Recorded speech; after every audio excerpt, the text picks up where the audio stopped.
I mean, we both got our own stories from the Alpha course. Mine was that I was suffering quite badly with an eating disorder at the time. I asked for healing one week and I received it quite abundantly, and I was able to have the courage to speak out about that one Alpha, and I told the rest of the group because I felt safe. My faith just started blossoming from there. I got to know who Jesus was and why he wanted me to be healed, how much he loved me, and how much God wanted me to be restored. I've got a Father in heaven that made me and loves me. That was just really overwhelmingly amazing to find that out. And I've been on my own journey with God. I've been quite poorly over the last few years, and he's never left me or forsaken me. I'm really grateful to God for bringing me through that time, for the power that he has had to heal me. I totally understand the power of prayer. On the back of those few weeks of Alpha, I met Jesus, and I remember coming back changed and different.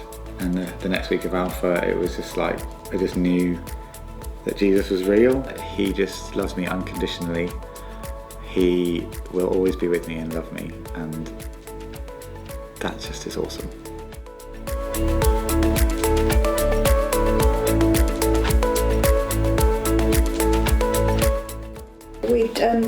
We'd been invited to Alpha by a friend, Helen, who we'd met through dog walking. But prior to that, we decided that we would go to the Christmas carol service. But the thing that struck me the most was Martin's sermon. He said, what if this story is true? And we thought, what is it? What is Alpha all about? It just allowed us to talk openly about everything, really. Quite early on in Alpha, I think it might have been either after the first one or the second one, I thought, I'm going to go and have a look for a Bible. And so I went into the bookshop, opened it at a passage, read it, and thought, I'll think about that, put it back. And then the next day, went to read my Bible in a Year with Nicky Gumbel, and it was the very same passage that I'd read the day before on Walker's bookshop floor. When I walked Corrie, my dog, I talked to somebody in my head and I didn't know who it was, and I realised that I was actually praying.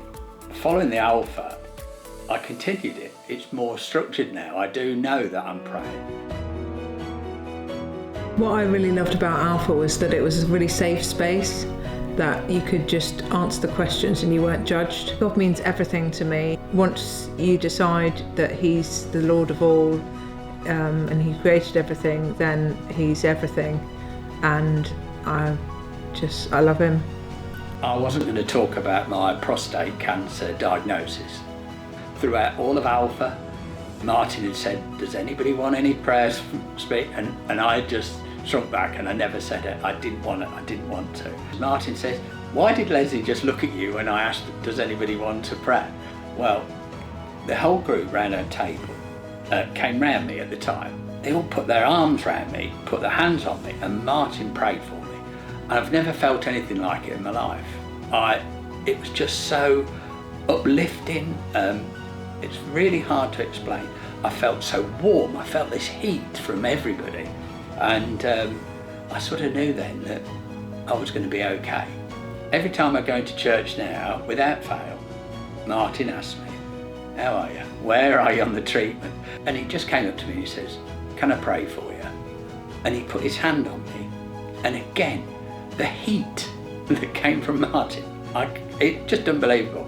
And he prayed for me. And I've said to my sons, I said, I've never had anybody pray for me before in my life that I know of, but it was the most fantastic thing I've ever witnessed. I just can't believe that's happened to me. I've got the church, I've got God, I've got everybody on my side.